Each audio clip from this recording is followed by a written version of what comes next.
Thanks for staying with us here on the morning show. We have Arise correspondent Emeka Omonye with the initial in-swinger from Anambra State as the electorate there vote in today's governorship election. And right now we are being joined by another one of our own, Arise correspondent Friday Olokor, for what's happening in his own area of coverage. Good morning, Friday. You are live in Anambra State. I know one of the major conversations we've had is voter apathy. How would you assess the turnout this morning for the voting exercise? Yeah, thank you very much, Kachi. Presently we are in Umweri, was 003 in Umweri, Anambra East Senatorial District. The accreditation and all the necessary requirements started very fine, except that there were little constraints due to technical glitches. There were technical glitches. Hello? Hello? Yeah, we can hear you. Hello?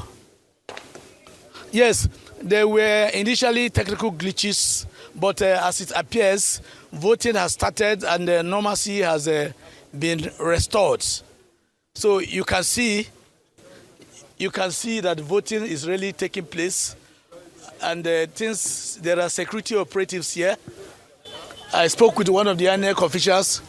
He said things are going on, and talking about voter apathy, maybe because of the education that they have really received, I think it's in a good mood. Things are really very, very fine, and we understand that this is the senatorial district of the YPP governorship candidates. So things are going on, but I understand that he's going to vote somewhere in was 004. So, but as it is now, voting is going on, and the technical glitches, which we identified by the INEC officials, have been rectified. What you mean by technical glitches? What is accreditation or registration like before voting starts? Where did you experience technical glitches? Explain to us what that means. And then Kachi spoke about voter apathy. 4 years ago, when Governor Soludo was voted in as governor, turnout was barely 34% of the entire voters. 2.7, 2.8 million voters this year. What is your, guesswork? How do you think that voter turnout will be this year?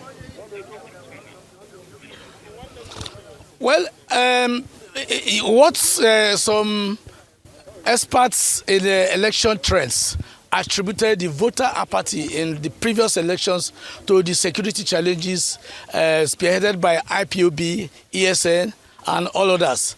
But I think because of the education and the fact that security, due to what the government have done to really preach to people, it is believed that security is improving, and it is expected, as usual, that what happened in the previous and now, the narrative is likely going to be changed because the people are ready to take the destiny into their hands to make sure that voting the right person is something that is very important. They have to exercise their franchise.